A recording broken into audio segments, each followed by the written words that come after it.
So after I did that, when I wrote that da da da da da, that thing.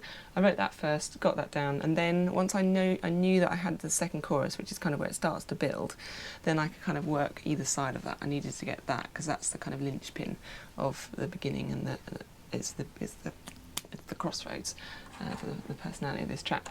So I found late one night, I wanted to get the sound of timpani, kind of, but I didn't have any timpani. I got timpani samples, but I was actually one day, one evening, I was trying to flick the dead flies off this thing here. You see all those things there? Dead flies. When I built this thing, I didn't think about the fact that dead flies might fall in it, and now I can't get them out. But anyway, they make a nice rattling sound. But as you can hear, it makes a nice doof sound. There's two in my hand, imagine. And there you go. So that sound, just recording with, actually I got given some SE something microphones. Yeah, SE. And they gave me a pair of stereo mics, and so I just shoved them up there. Again, very lazy, just was like, that looks good, sounds good, okay, go. And not spend hours and hours kneeling, because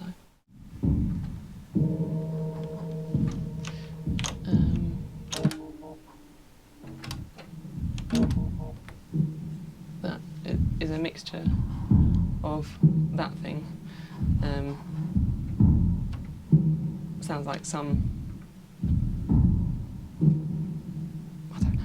Timpani samples. I don't know where I made them. Yeah, it could be timpani samples actually in the end. That's definitely that. So yeah, so my light ceiling panels are in there. It's pretty good, isn't it? The other thing was that when I was making this record, which I didn't have before, is somebody filming me throughout the process. A mixture of Justine, my friend who's been filming me for about 300 hours worth of footage, and myself filming me right from the beginning, from the writing of the first gems of the idea in Maui, as I started my writing trip there, and then all the way through 3 months of that, and then getting here, building the studio from scratch 8 months, later, and it's like this, and actually still not finished. I don't think I'll ever be finished. To actually, finally getting around to some actual music, and then me getting to a point where I'm like, oh great, I've got this great sound and sounding good in the headphones. Yeah, okay, I'm gonna make some light box timpani, and then going, oh damn, I have to go and get the camera. So then I go and get the camera and plug it in. It's probably got no battery in it, or the battery's not working, or I haven't got a tape. Spend half an hour fiddling with that, and then finally get around to recording it. So there's always this extra dimension now. It's like I actually have to film it as well, which became quite interesting, because then I started to think about how it would look to how it would be interesting to watch. So I started to make sounds because I knew they'd be interesting to watch, like making a glass harmonica out of wine glasses in the kitchen, or making a sound out of the banisters on the stairrail, because that's what it sounded interesting. It would look interesting. Okay, so the drums started with that. Okay. And again, I wanted to give it this orchestral feel for this Narnia song, which they didn't end up using in the end because they said it was too dark. But that's okay. It got me started. So that's that. That sounds like some cymbal-y thing. Again, I don't know where that came from or how I made that. But that's what happens, you see, when you're on a roll. I'm sure some of you find. You're on a roll. It's like if you're driving home one night from somewhere, you know the route off by heart, and suddenly you find yourself at your door with your keys, and you're like, oh, how did I get here? But suddenly I'm here, and I'm at my door, and I'm ready to go to bed, or I'm in my house. And it's the same when you get lost in it, lost in the flow of being in the studio till 5 or 6 in the morning. You suddenly kind of wake up from this trance that you found yourself in, and you have no idea how you got to where you got to, but you like it. You like what you've done. And that's my favourite bit, really, is just getting like that in the studio, just getting lost in it. So then I built up the drums. I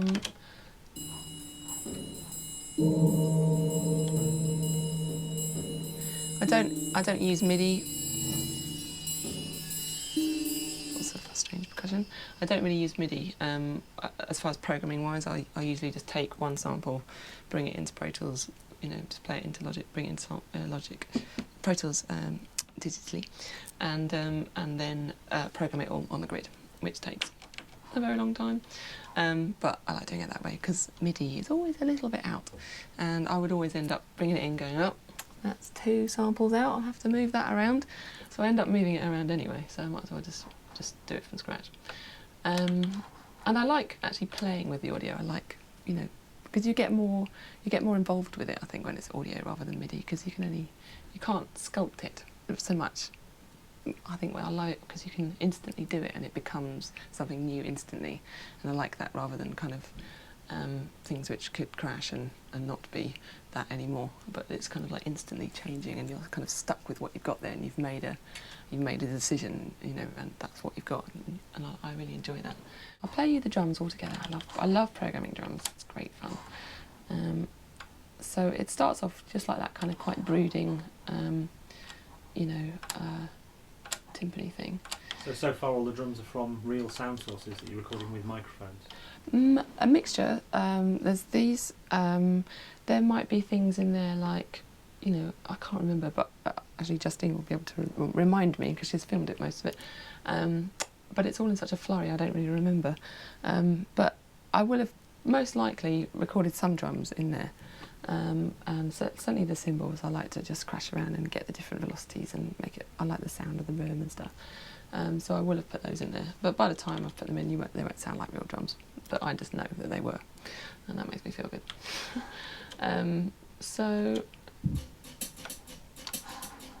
This is...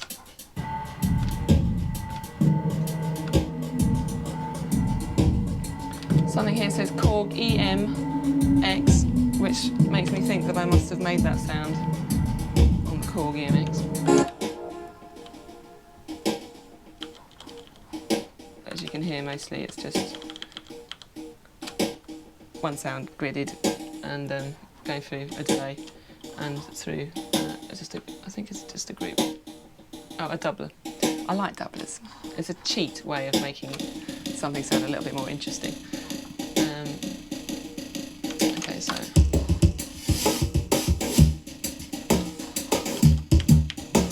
And as you can see from the screen, it's all done by hand. And then anything like that, where the bass drum is moving around it, or it's like a bass or it's a kick drum, we don't know. It sits between the two of them. I wouldn't be good and go into the Korg or whatever I was using and tune it manually. I just cheat and just go into pitch shifter and just pitch it down because I'm lazy and I haven't got time for that kind of thing. I just want to get on with it. But again, I like the kind of sounds that you get. I just, you know, that's just the way I work is just kind of very haphazard and spontaneous, and I don't like having to go back and finding the sound and then making it lower, and you know that takes like 5 minutes. I haven't got 5 minutes to do that. So yeah, so these are drums, and then they get a little bit more exciting. Well, not that much more exciting. By this stage you sort of know the arrangement of the song, because you've finished the song in terms of from start to finish. Yes. So when you're building other tracks, are you arranging on the fly? Are you arranging in little loops? I probably, when I'm building the tracks, I'll really have quite a clear idea in my head about the dynamic, like the shape of a song. I won't necessarily know the ins and outs or the detail of what is in that shape, but I feel like, okay, it starts off like this, like low, kind of rounded in my head, and that's the kind of timpani type sounds, and then gets a little bit spikier and a little bit more chopped up, and then just a little bit bigger, the velocity of it, and then it dips down, and then it has like a V shape. It's all, I can see the kind of shapes in my head, like little building blocks, like a kid's train set or something, or whatever, not train set, because that would be looking like a train. But yes, I would see that it's big here, small here, grows here, fades out there. And then when I'm building a track, it won't sound like that, obviously, but it'll be a skeletal version of that. Yeah, I know quite clearly in the beginning, mostly. So you're adding plugins as you're working as well? So would you say you produce as you're Yes, building? yeah, absolutely. There's not like a point where I'm like, right, I've got all the kind of, sounds in there, and now I'm going to mix it. It's like, you don't do that now, do you? Because you don't if I had a guitarist and a bass player and a drummer, then I might do that.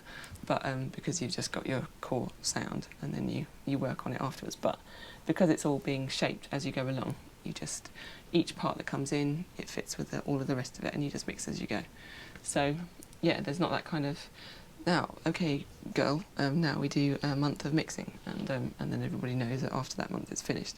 It's just all done together, mixed, produced, engineered, all in weird random times. I remember doing records like, 10 years ago, and the engineer or the producer, whoever I was working with, get really annoyed with me because they're like, no, we can't do that because now we're in mix mode.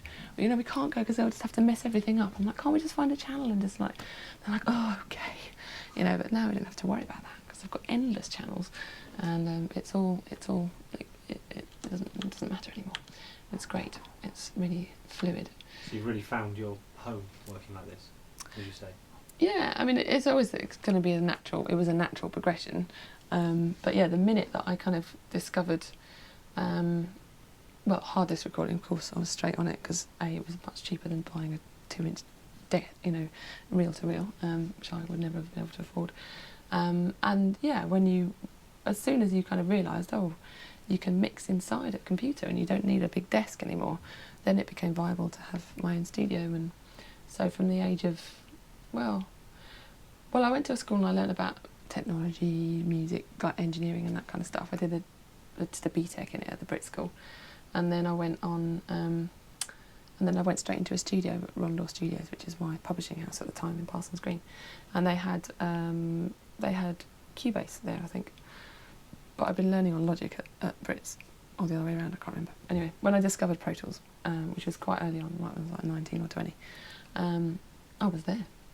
Because what I loved about it was that you could process audio, and it wouldn't process, when you process something, it didn't process all of them. It made instantly it made a new thing of its own identity straight away. So it was brilliant because you didn't have to bounce something and go, okay, right, that's that version, and now I'm going to bounce that down and wait for it to bounce, and then change that, and then wait for that to bounce and change that. Now you could just go duplicate, and it instantly becomes its own thing. And so that was fantastic because then you could really get stuck in and just, not get held back by the time, and just go with the flow.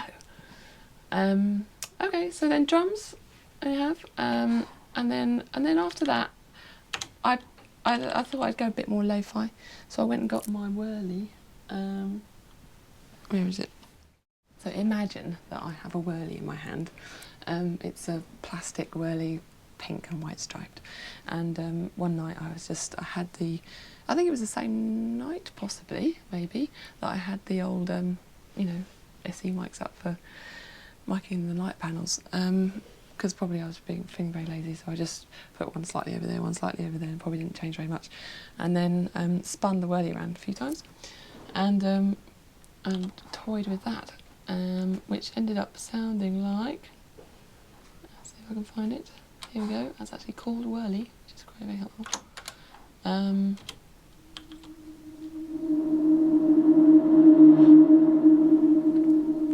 So that's all my whirly. No other sound. And that comes in quite a lot. And you can hear the higher version of that. So that's you pitching it in Pro Tools? Yeah. And tuning the reverb of it, the reverb tails.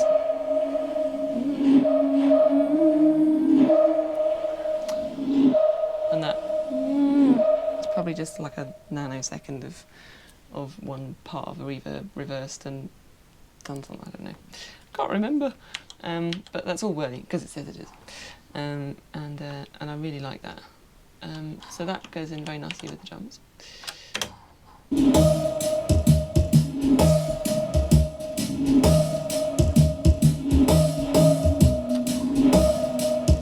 And then actually this might be real, it might be real drums by the sounds of it, because it's got, it's not on the same group, so I might have actually recorded real drums.